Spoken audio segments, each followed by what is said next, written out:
Assalamualaikum warahmatullahi wabarakatuh. Selamat pagi Ananda semua. Semoga kita selalu berada dalam keadaan sehat ya. Nah, pada materi minggu ini, Bu Livi ingin menjelaskan tentang orientasi BK. Orientasi BK itu apa sih? Nah, sekarang orientasi BK itu adalah bagaimana kita mengenal bimbingan dan konseling.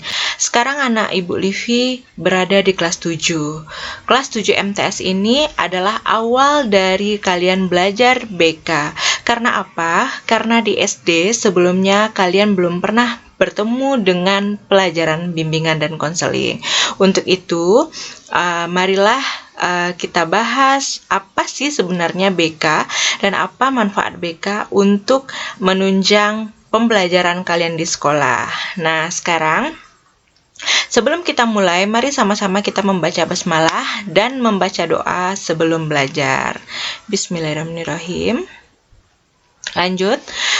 Pernahkah kalian mengalami seperti slide yang ada di depan kalian sekarang ini? Yang pertama, sering dimarahi orang tua di rumah.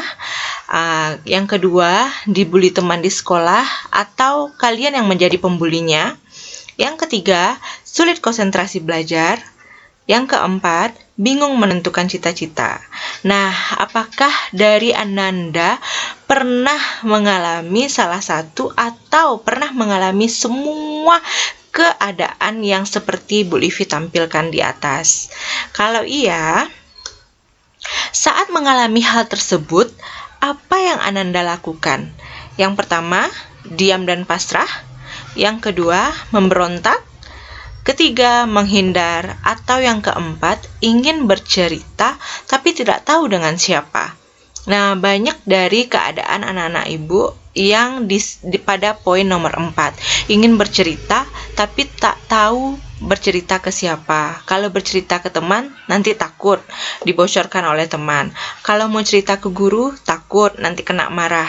Nah, sekarang ada solusinya. Ke BK aja yuk. Nah, kenapa Ananda semua harus pergi ke BK ketika ada mengalami masalah? Ayo kita bahas. Bimbingan dan konseling itu terdiri dari dua kata bahasa Inggris, yaitu guidance and counseling. Nah, kita bahas yang guidance. Guidance itu adalah bimbingan.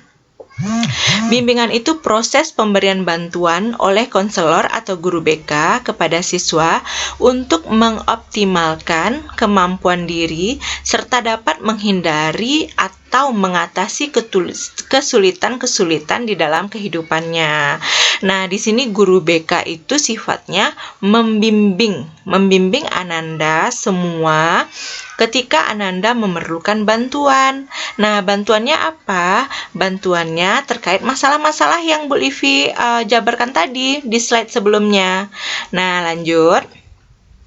Konseling itu adalah proses pemberian bantuan oleh konselor atau guru BK kepada siswa dengan metode wawancara dengan teknik tertentu yang bertujuan untuk memahami masalah, menyesuaikan diri terhadap masalah, dan menyelesaikan masalah yang sering dihadapi sehingga tercapailah kehidupan bahagia yang mandiri.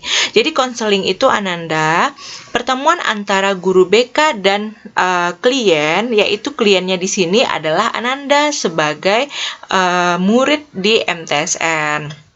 Nah, nanti kita membahas, kita menganalisis, kita memahami masalah, dan kita menyelesaikan masalah sehingga Ananda bisa belajar, Ananda bisa berkehidupan yang bahagia dan mandiri. Nah, lanjut. Konseling ini bisa kita lakukan secara tatap muka, secara langsung, atau sekarang kita menggunakan alat virtual, yaitu berupa handphone, laptop, atau kita bisa chat, kita bisa WhatsApp, kita bisa video call. Nah, konseling sekarang bisa dilakukan secara virtual karena keadaan kita yang masih berada di zona merah COVID. Nah, lanjut. Kenapa sih konseling itu perlu? Karena konseling itu membantu Ananda, membantu di sekolah, membantu pada proses belajar, membantu pada keadaan di rumah. Jika Ananda mengalami masalah, ketika kita mengalami masalah itu kan perasaannya tuh nggak enak. Nah, perasaan yang tidak enak itu kita bikin jadi enak. Gimana caranya? Caranya adalah dengan cara mencari solusinya bersama-sama. Contohnya, siswa MTSN kelas 7 merupakan fase perkembangan berbeda dari sebelumnya di SD. Kenapa? Karena anak-anak ibu di MTSN ini berubah psikis dan fisiknya. Coba lihat, Ananda bisa introspeksi diri, berubah kan ya? Pelajaran dari segi pelajaran sudah banyak, kemudian dari segi fisik sudah banyak yang berubah. Nah, itu gunanya BK.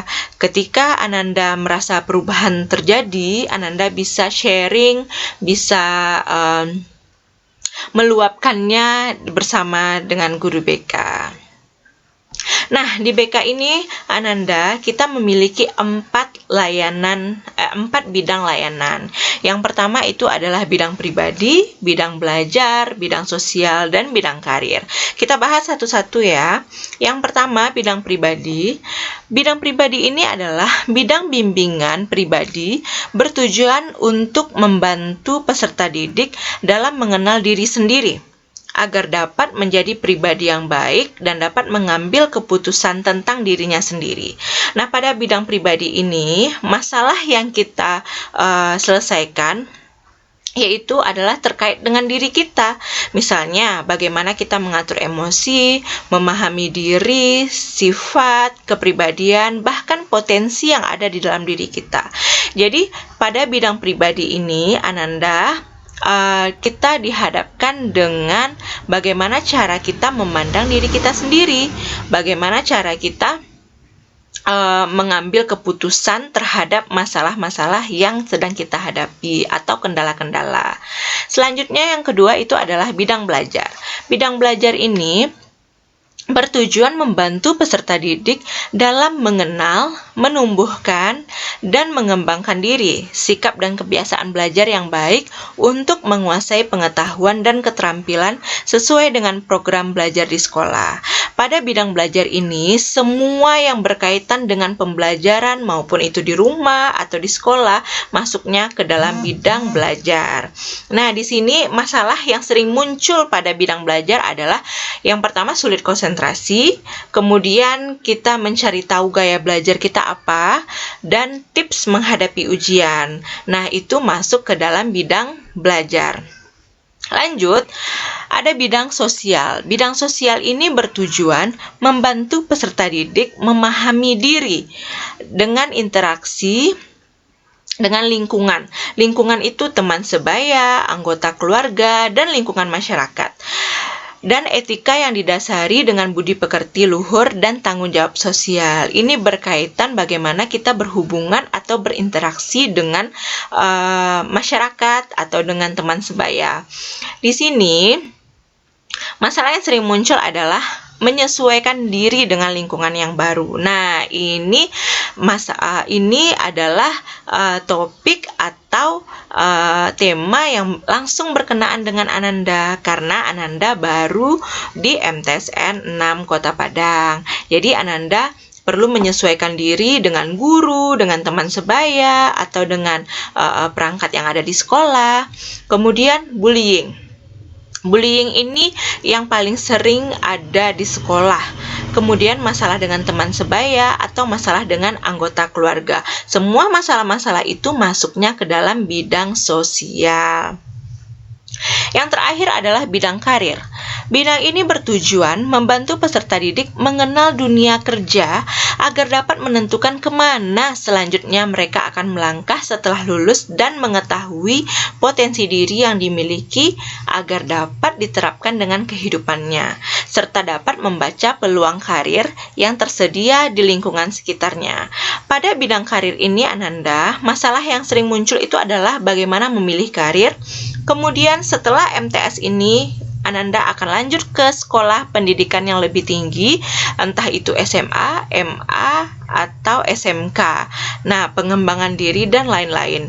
Itu kita bahas pada bidang karir. Nah, ini ada 10 layanan BK. Yang pertama, orientasi. Orientasi itu adalah mengenalkan sesuatu, misalnya mengenalkan lingkungan sekolah, mengenalkan tentang BK. Nah, yang kedua ada informasi, penempatan penyaluran, penguasaan konten, konseling individual, bimbingan kelompok, konseling kelompok, mediasi, konsultasi, dan advokasi. Ini semua itu adalah layanan-layanan BK. Nah, layanan BK ini kita pakai sesuai dengan kondisi kita. Misalnya, Ananda mau konsultasi tentang misalnya penguasaan konten, bagaimana cara membuat jadwal pelajaran, atau bagaimana cara membuat jadwal kegiatan sehari-hari. Nah, itu masuknya ke dalam layanan penguasaan konten. Nanti Ibu ajarkan bagaimana membuat jadwal atau bagaimana membuat daftar tugas dan lain-lain. Kemudian kalau yang konsultasi bagaimana kita berkonsultasi tentang misalnya sekolah lanjutan atau yang lain-lain. Nah, itu termasuk ke layanan BK. Pengen curhat tapi takut ke BK. Nah, ini adalah masalah yang paling sering muncul di keadaan siswa-siswa Ibu. Kenapa? Dia memiliki masalah, pengen curhat, pengen cerita, tapi takut ke ruang BK. Karena persepsi Ananda itu adalah jika ke BK itu adalah orang-orang yang bermasalah. Nah, itu salah besar. Orang-orang di BK itu bukan semuanya yang bermasalah. Nah, ini yang perlu diluruskan. Kesalahpahaman tentang BK yang membuat Ananda takut pergi ke ruang BK. Yang pertama, BK bukan polisi sekolah. BK bukan polisi sekolah yang kerjanya mengejar-ngejar Ananda, mencatat semua kesalahan Ananda, dan menghukum Ananda. Jadi, itu bukan pekerjaan dari BK. Yang kedua, BK bukanlah mata pelajaran, tapi BK itu adalah sebuah layanan yang 10 Ibu sebutkan tadi. Kemudian, BK tidak selalu memberikan nasihat. Kenapa? Dengan BK, Ananda bisa bersama-sama, Ibu dan Ananda bersama-sama mencarikan solusinya, dan keputusan akhir tetap berada di tangan Ananda, karena Ananda yang akan menjalani kehidupan ini. Yang terakhir, BK tidak selalu tempat anak-anak bermasalah. Seperti yang Ibu contohkan tadi, Ananda bisa berkonsultasi.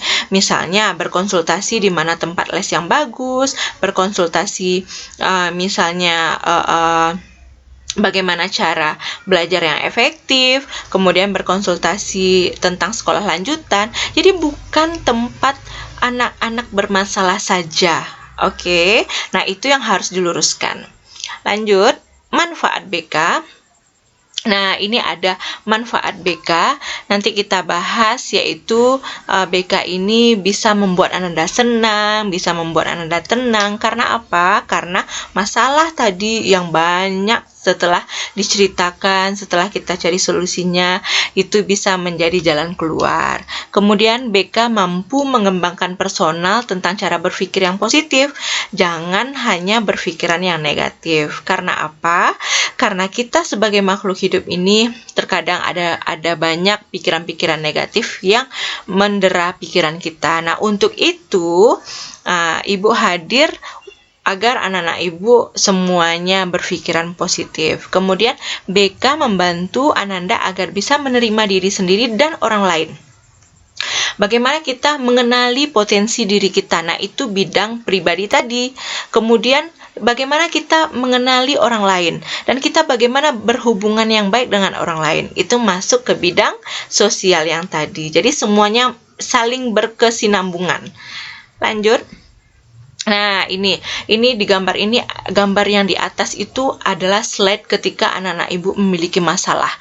Yang gambar yang di atas itu mereka sedih, tidak berdaya. Kemudian ketika mereka cerita atau mereka datang ke bimbingan dan konseling, lihat gambar yang di bawah. Mereka jadi semangat belajar, semangat dalam mencapai cita-cita. Nah, semoga anak-anak ibu bisa menjadi seperti yang digambar ya. Amin. Nah, akhirnya sampailah kita di penghujung pembelajaran. Alhamdulillah, pembahasan terkait pengenalan atau orientasi BK sudah selesai. Mari kita akhiri pertemuan belajar kita hari ini dengan membaca doa. Nah, tugas minggu ini, yang pertama, jangan lupa subscribe, like, and comment video ini. Yang kedua, Ananda siapkan 1 buah buku isi 40. Nah, isinya adalah ringkasan dari video ini. Ringkasan Ananda lihat video ini, Ananda analisis, dan Ananda ringkas ke dalam buku isi 40.